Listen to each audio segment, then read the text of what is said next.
Kayo daw yung may ayaw sa kanya. Hindi po yung totoo. Sinisiraan lang po ako niya mga yan. Nagalit ka ba? Nagalit po. Ninira po sila, di naman po yung totoo.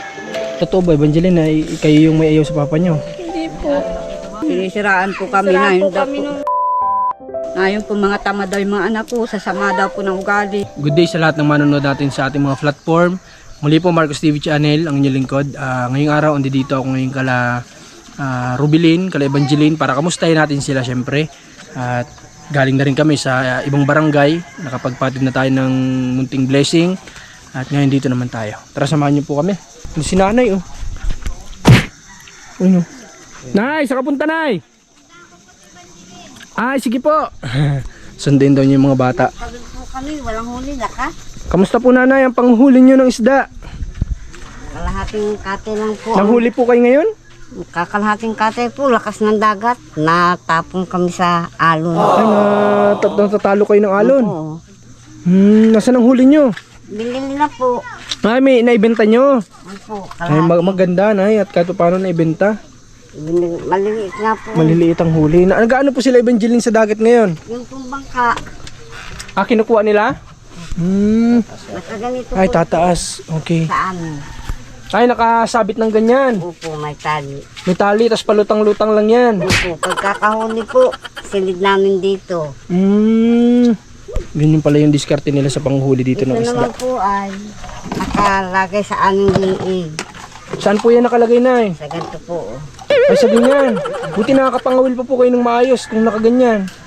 Nakakapangawil po. Nakakapangawil naman, okay. So, iba-iba talaga ang diskarte ng tao po sa ganitong mga panguhuli ng isda. So, antayin natin sila, Evangeline, para nang sa ganun makamusta din naman natin. Ikaw, Rans, ito si Rans, malaking dagat din to, ay.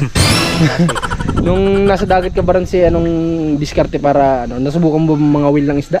Halos lahat ng gawain sa dagat na ano ko. Lahat ng gawain Lahat yung ng uri ng pangingisda, pang-alimang, yung pagpunta sa Bakawa. halos lahat naranasan ko na kasi laking na din ako mga magulang ko mangingisda din. Mangingisda. O yung kasing tito-tita ko na mga magulang ni Rans ay talagang laki din sa dagat. Kumbaga ito na yung kinabubuhay din talaga nila. Kasi Rans may ano yan, may alam yan sa panguhuli ng isda yan sa mga ganyan. Misa may time sumama ako sa kanila sa laot. Kaso hindi maganda yung naging resulta. Isang linggo ako nakaganto lang, oh. Kasi nga nahihilo na ako nung time na yun, nakaganto lang ako. Di mainit noon, tapos biglang umulan, nabasa yung ganto ko. Umuwi ako nakaganto First lang. time pati inabot tayo nung tinatawag na Subasco. Oo, yung Subasco na biglang lakas ng dagat, talagang inabot tayo nun. grabe, talagang isang linggo ako nakaganto noon, no. Kaya hindi na ako nagkaulit-ulit na pumunta ng laot. Hindi ako naman kasi sanay na eh. Oh, pero sila wala, sanay na sila eh. So ngayon, siguro tinatabi lang nila Evangeline yung bangka. Antayin natin sila. Kadarating ko lang po galing dagat. Kamusta naman ang panghuli nyo, Nay? Ay wala po ngayong huli at malakas po. Pero sabi ni Nanay, kahit pa paano may naibenta kayong kaunti. At Magkano nyo naman nabenta yun? 60 pesos po. 60 pesos. Ay, grabe na ang ano ng mukha mo, Nanay. Gawa sa init ng araw, ano? Kanina kasi ang ganda-ganda ng panahon, di ba? Ganda nga po ng panahon kanina, bigla po naglakas. Maganda yung panahon kanina, mainit talaga kanina. Kahapon Pero, naman po, nakadalawang katere naman po kami ugapo. Ganito po yung hinuhuli namin. No? may nahuli kay kahapon. Ganito po, ito nga po tinira ko at tamihaw lang po ng maliit. Buhay po. Ano pong gagawin nyo dyan? Iihaw po. Para dun sa bunso nyo, na anak. Okay, so special special talaga ang bunso, ah. Sabi ko na di ako nagkamali, special ang bunso ano. Okay. Anong gamit nyo, Nay, sa panghuli ng isda? Yung bangka nyo? Opo, Nagbabangka kayo. babangka po. Si Evangeline, ano yan, nagbangka din? Kinukuha lang po yung bangka doon, no? Nihibas pa po. Okay. Kamusta ka, Evangeline? Bata mo lahat kayo eh. Kamusta ka? Ha? O sa Lunes may pasok na kayo, di ba? Papasok ka.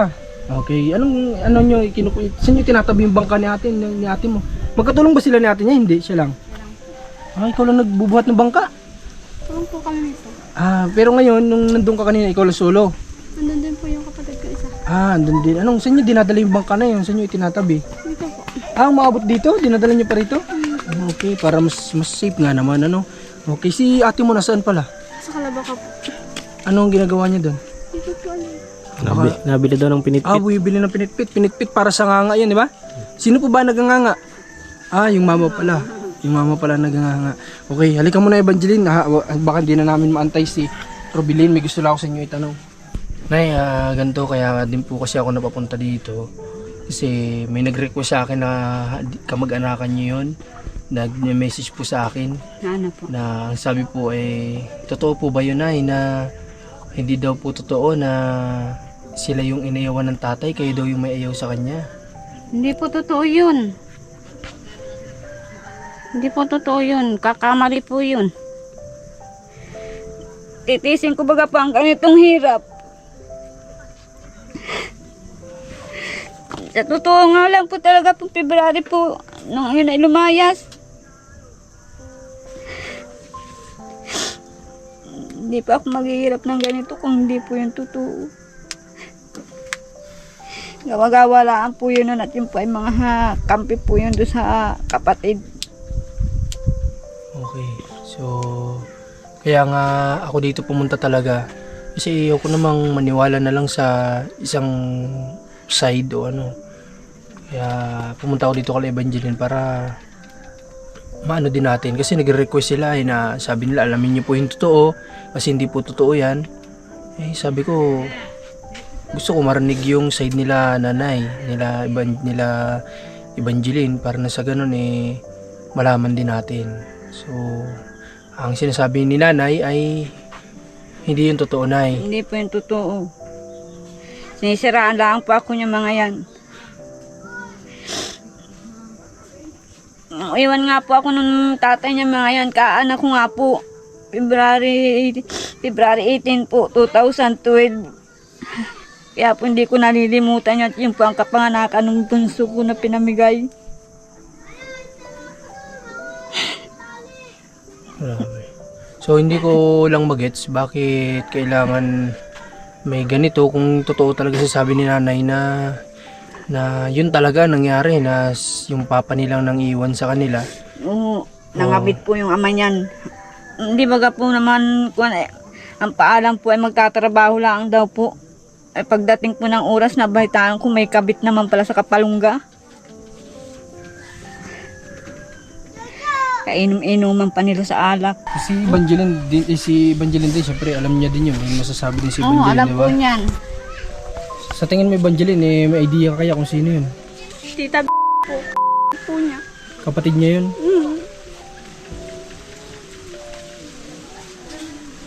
Okay. Alam niyo yung motibo bakit kailangan siraan kayo ng ganun? Bakit kailangan baligtarin? Hindi ko po alam dun. Ultimo nga pong ulam lang ng mga apo, hindi man lang binibigyan, maski kaliskis ng isda. Pag nangungutang ako ng pambaon ng mga bata, puro wala. Laging wala po ang sagot. Oo. Puro wala po. Grabe. Tsaka siyempre sila Evangeline, nakikita din naman nila yung pagtrato sa kanila ng papa nila, di ba? Oo. Totoo ba Evangeline na kayo yung may ayaw sa papa niyo? Hindi po. Hindi yung totoo. Siya talaga yung may ayaw sa inyo. Siya po.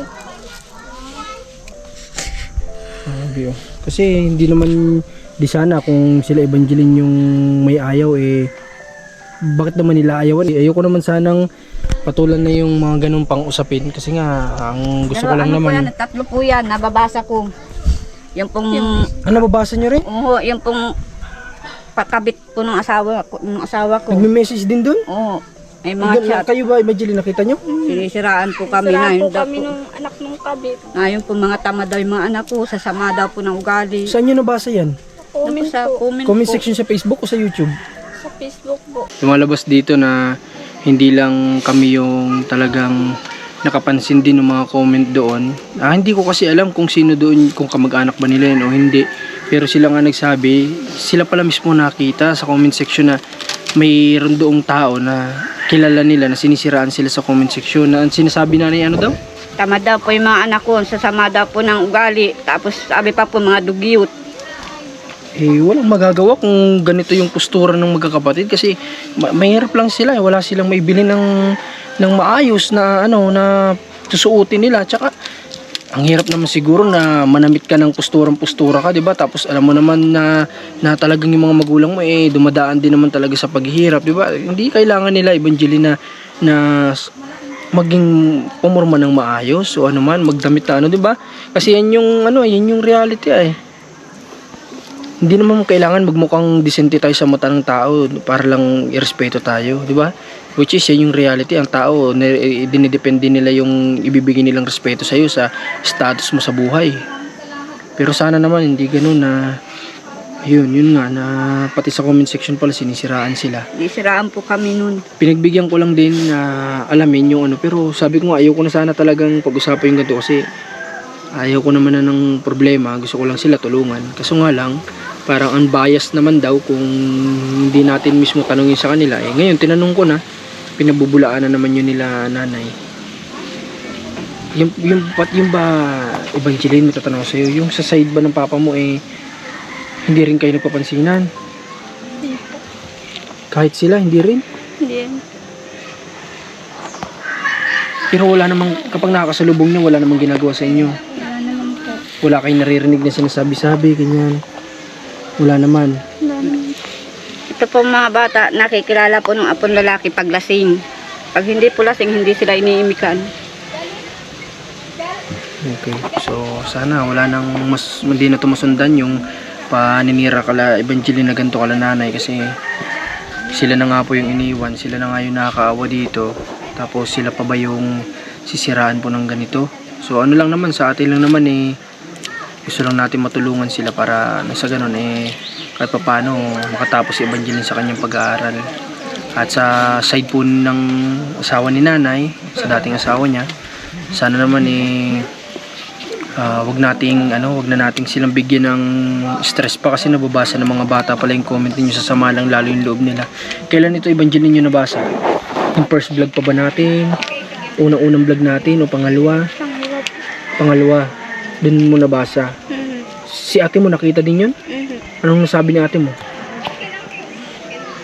May nasabi si ate mo? Wala naman. Kaya ikaw, anong naramdaman mo na nabasa mo? Nagalit ka ba? Nagalit po. Hinira po sila, di naman po yung totoo.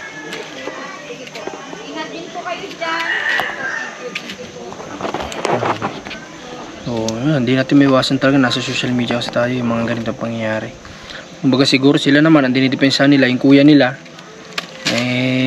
sila naman talaga yung nakakalam itong pamilya na iniwan kung ano yung nangyari kasi sila yung iniwan, sila yung subject doon sa pangyayari na yun. Okay.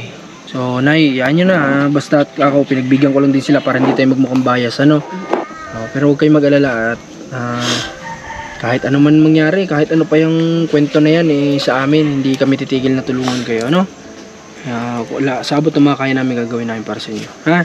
May pasalubong kami nila Commander sa inyo, nila Rans. Ayan, kunin mo Rans, yung pasalubong natin sa kanila para makatulong din. Huwag na kayo maapektuhan, Nay, ha? Ako, nagpunta ako dito para alamin ko sa inyo manggaling mismo, ano? Kasi ayoko namang makinig lang sa sabi-sabi ng gano'n. Nakakalaba ka po. Sinisiraan na kami. Nino, Nakaparaan na. ay, sus Maria, sabi ko sa inyo, yung problema sa labas ng bahay, huwag ninyong intindihin. Yung nasa loob ng pamamahay ninyo ang problemahin ninyo. Bayaan mo sila, talagang gayon yan. Tinutulungan kayo ay. Ayun. Tama yun, sinabi ni nanay. Kasi tinutulungan kayo, kaya may mga naglalabasa na ganyan. Oo. Nanay na mismo nang galing. Sa matanda po yan, sa mas ahid sa atin ang galing. So tama yun, tama talaga yun. Ngayon po, alam po niya ng buong kwa namin na mag-iina. Simula't simula po, alam ninyo talaga rin. Lahat ng kapisan pa niya yung asawa niya. Alam niyo lahat ng nangyayari. Alam ko lahat. Okay. Kaya, Tulong ko nga po ng pag-uuling si mami. Okay. So na, yaman mo na. Evangeline, yaman mo na. Halika, pasok mo na lang tong groceries. May mga lutuin kayo pwedeng lutuin. May mga kape na dyan, mga pang-ulam, at pang-almusal, pang-merienda, ano? Yung may diyan lang yung pasalubong muna namin sa ngayon sa inyo, ano? At yung pangako ko, pag nag-okay na uli yung panahon, kami ni Rans, kahit kami, tulungan namin pinturahan yung ano nyo, no? Bangka nyo para mas tumibay, ano? Pero yung wag naman gantong panahon kasi baka masayang lang naman yung pintura natin, di ba Evangeline? Huwag ka na malungkot, yaman mo na yun, huwag ka na magalit dun, basta isipin mo na lang alam nyo naman kung ano yung totoo, ano? Sabi nga ni nanay, mas matanda to sa atin, ang intindihin natin kung ano yung nasa loob ng bahay natin, huwag na natin silang pakialaman, ano? Basta ako, pinagbigyan ko na sila na alamin din sa kanila yung katotohanan. At yun nga talaga. Okay. So, sige. Pasok nyo na po ito. Nay, imagine, pasok mo. Hinahanap ko nga at magpapatabo ako. Tulungan mo si mama mo. Ha?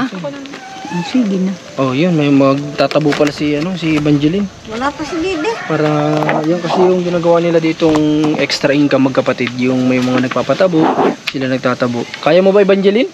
Magtabo? Kaya mo? Okay, kasi wala pa si ate niya eh. Mamaya po. Wala yung isang, wala yung isang tabuan ko. Hindi ko alam kung nasaan. So, siguro mga kalingap, hanggang dito na lang muna yung vlog natin. At sana wag na sumama yung loob ng ng sa side ng sawa ni nanay dati. At pinagbigyan ko naman na po yung para malaman natin totoo. Yun lang po, maraming salamat ulit. At sana wala nang ganitong problema ulit sa susunod. At focus na lang tayo sa puro pagtulong na lang. Muli, Marcos TV Channel, Commander Marcos, Rans TV, ating cameraman. At salamat po ulit. Pagpalain po kayo lahat. Shoutout ko muna dito si Ninang Adelina, Ninang Adelyuson, Tita Faye, at si Ninang Lons, at si Tita Arlene Dizon, at si Tita Maria Haraya. Maraming salamat po sa inyo lahat. Pagpalain pa po kayo at ingatan kayo ng Panginoon. Salamat po. God bless.